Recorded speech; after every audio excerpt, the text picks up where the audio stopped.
não podem nos derrotar duas vezes.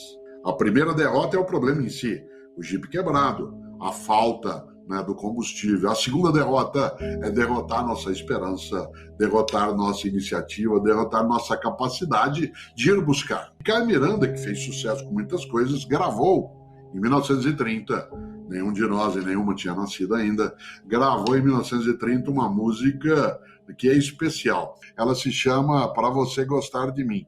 Mas ela acabou ficando conhecida pelo mundo afora e para nós também como Taí. 1930, um dos maiores sucessos de Carmen Miranda. Por que eu chamo a atenção disso na música? Primeiro, lembrar algo. Ari Barroso fez sucesso porque ele sabia compor. Claro que houve sorte. Ele apareceu como músico e compositor quando o rádio estava crescendo no Brasil. E, portanto, ele pegou a onda, a vibe, e ali ele foi. Mas ele tinha que saber fazê-lo, porque o rádio estava para muita gente que estava em volta e elas não fizeram sucesso. Quando Carmen Miranda cantou Taí, você se lembra que a letra diz assim: Taí, eu fiz tudo para você gostar de mim. Ah, meu bem, não faz assim comigo, não. Mas a frase que eu mais gosto, é quando ela diz, Taí, eu fiz tudo para você gostar de mim. Não é que eu fiz mais ou menos, não é que eu fiz um esforcinho, não é que eu fui morna e tentei que você gostasse de mim, não. A beleza da ideia está exatamente em ter a coragem. Eu fiz tudo para você gostar de mim. E nesse momento difícil, perturbado, em que a gente tem desequilíbrios, é preciso que a gente faça tudo. O tudo, você diz tudo do mundo, não o teu tudo. A tua capacidade, a tua condição. E precisa coragem. Agora eu queria lembrar algo que você sabe. Coragem não é ausência de medo. Coragem é a capacidade de enfrentar o medo. Gente que diz que não tem medo não é corajosa, ela é irresponsável. Gente que diz que não tem medo, ela não é corajosa, ela é inconsequente. Na filosofia, na literatura, você sabe disso, a gente fala sobre o ponto vulnerável de uma pessoa, dizendo que ela tem um calcanhar de Aquiles. Você lembra da origem da história? Aquiles, um semideus grego, na guerra de Troia. A história dele na guerra é contada na primeira parte do relato atribuído a Homero, chamada Ilíada. Não há um relato ali da morte do Aquiles, o relato vem depois em outras narrações. E você sabe que o Aquiles morreu com uma flechada no calcanhar. Daí, claro, né, a origem dessa percepção, o calcanhar de Aquiles. Vocês se lembram da história? Aquiles, ele é filho de uma humana com uma divindade e a sua mãe, enquanto grávida estava, foi alertada que ele deveria, Aquiles, assim que nascesse, ser banhado, colocado no rio sagrado, porque aí ele ficaria invulnerável. Você se lembra que ela se distraiu, que é uma coisa perigosa em momentos de necessidade, e ao fazê-lo mergulhá-lo, ela o fez, de fato, colocou por inteiro, mas ao segurá-lo, claro, pela ponta de um dos pés pelo calcanhar, ela esqueceu depois de virá-lo e molhar o calcanhar que ela havia segurado, ficando, portanto, uma área sem essa blindagem. Aquiles morre exatamente por uma flechada. Vou dizer que agora parece óbvio, mas ele não é óbvio. Aquiles morreu porque Aquiles achou que não tinha um calcanhar de Aquiles. Aquiles morre durante um combate, com uma flechada no calcanhar, porque Aquiles achou que ele não tinha calcanhar de Aquiles. Isto é, ele achou que ele era invulnerável. E a melhor maneira de ficar vulnerável é achar que é invulnerável. A melhor maneira de ficar desprotegido é achar que já está protegido ou protegida. Por isso, claro, coragem não é ausência de medo, é a capacidade de enfrentar o medo. E não se enfrenta o medo sem se preparar. Você tem medo das coisas não darem certo? Claro, estude, vá buscar, se junte, procure a rota correta. Você tem medo de pegar um vírus? É evidente, então você tem que enfrentar o medo. Como? Com todas as cautelas que nos orientam. Você tem medo que tua família não dê certo, que teus filhos não sejam decentes? Claro, eu tenho 3 filhos, 2 filhos, 1 filha, tenho 4 netos, 2 meninos, 2 meninas. Eu tenho medo. Será que eu tenho medo de que as coisas não deem certo, que o mundo que eles vão viver, eu vou fazer 67 anos, que o mundo daqui a 30, 40 anos seja muito mais inóspito? Claro. O que eu faço com esse medo? Sento e choro? Não, levanto e enfrento. Me junto com outros, vou buscar, procuro ajudá-la a formá-los, me formo para fazer isso melhor. Coragem não é ausência de medo. E vou lembrar outra coisa, coragem não é disposição eufórica. Vamos que vamos. primeiro a gente enlouquece e depois vê como é que fica. Claro que não. Coragem é uma competência preparada. Coragem é quando você organiza tuas habilidades, tuas perícias, teus conhecimentos, tuas parcerias, teus aprendizados, para você conseguir fazer de modo resultante, efetivo, aquilo que tem que ser feito. A coragem, de maneira alguma, ela é a capacidade de nada temer. Por isso, de novo, coragem não é ausência de medo. Agora, não confunda, nem eu, medo com pânico. Pânico é incapacidade de ação, medo é estado de alerta. O medo é uma vigilância protetiva.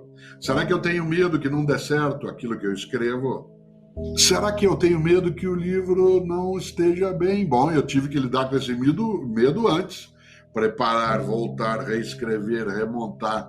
Será que eu temo que com esse momento ele não chegue direito? Para isso eu tenho que organizar as coisas de modo a que o medo seja enfrentado. Será que eu tenho pânico? Não. Eu, antes do momento pandêmico, viajava quase todos os dias de avião. Quase todos os dias eu estava numa cidade diferente, num lugar diferente, num país diferente. Será que eu tenho medo de avião? Mas é claro, tenho pânico? Não. Aliás, eu espero que o piloto também tenha medo, que ele não tenha pânico, que ele tenha medo de quê? Que aquilo não funcione direito, que aquilo desabe. Olha só, é claro. Será que eu tenho medo de atravessar uma rua? Para isso eu tomo atenção. Eu ensinei meus filhos, e ajudo agora com os meus netos e netas, a que eles tenham medo do mar, mas que eles não deixem de entrar no mar, mas que eles, ao entrarem, não o façam de modo despreparado, de modo distraído, de modo negligente. Olha lá o mar, olha esse rio, olha essa piscina. Ela precisa cuidado, mas se você aprende, você não precisa entrar em pânico. Você sabe, quando eu brincava antes, de modo sério, ou afunda ou nada, eu lembrava que uma das coisas mais perigosas, quando alguém está se afundando e você vai auxiliá-la, é a pessoa entrar em pânico.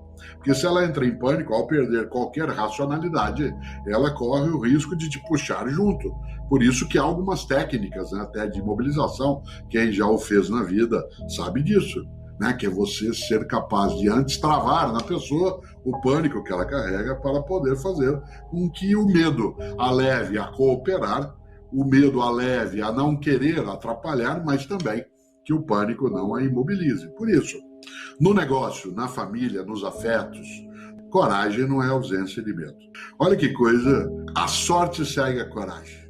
Quando alguém diz assim, às vezes para mim, né, eu sou professor há 46 anos, fui professor de universidade durante 35, me aposentei como professor titular, vou lançar meu 46º livro, sou comentarista de rádio, de TV. Vez ou outra, alguém pode virar e falar assim, mas o Cortella tem uma sorte. Sim, eu aproveitei várias circunstâncias que vieram e eu não esperava. Eu não imaginei que eu fosse nascer, porque eu não escolhi nascer em 1954. Pessoal, o que isso tem a ver? Porque eu nascendo em 1954, quando eu tinha 40 anos, isto é, em 1994, eu estava já no topo quase da carreira universitária, apareceu o mundo digital, apareceu o mundo da internet, e aí eu pude expandir a minha comunicação, a minha presença, que antes era mais limitada a uma sala de aula. Não fui eu que escolhi o ano que eu nasci. Não foi eu que escolhi ter um pai bancário e uma mãe professora, nascer em Londrina e sair de lá com 67 anos. Desculpe, com 1967, 67 é o que eu vou fazer. Em 1967, de uma cidade que era Londrina de 100 mil habitantes, para uma outra, São Paulo, com 3 milhões e meio, com escolas maiores, com teatros, universidades, bibliotecas. Essa circunstância que eu não tinha numa cidade menor. O encontrar pessoas, ver culturas diferentes, ouvir sotaques que são outros. Isso aumentou meu repertório, mas eu tinha que ir atrás. Eu não podia ficar trancado, usando uma expressão aí, uma música chamada Praça. E tem um verso na Praça que você e eu temos de lembrar, porque ele é muito perigoso. No mundo de mudança, alteração, já imaginou você ficar a mesma praça, o mesmo banco, o mesmo jardim, as mesmas flores? Ficar prisioneiro do mesmo. Nessa hora, claro, a sorte segue a coragem. Será que eu tive sorte? Em várias situações. Eu fui secretário de Educação na cidade de São Paulo no início dos anos 1990 e por isso eu tive muito contato com jornalista, como autoridade pública ou melhor ainda, servidor público responsável pela área de educação na capital paulista, eu tinha que dar satisfação, dar entrevista para a rádio, TV. Ganhei uma habilidade que eu não tinha. Quando terminou a gestão na qual eu estava, eu comecei a ser chamado, porque tive que desenvolver essa habilidade, por estações de rádio e TV, para entrevista, e aí fiquei. E até hoje, continuo e estou. Havia circunstância, fui eu que criei? Não. Era uma sorte, mas eu tive que aproveitá-la e tive que me preparar, tive que ir buscar.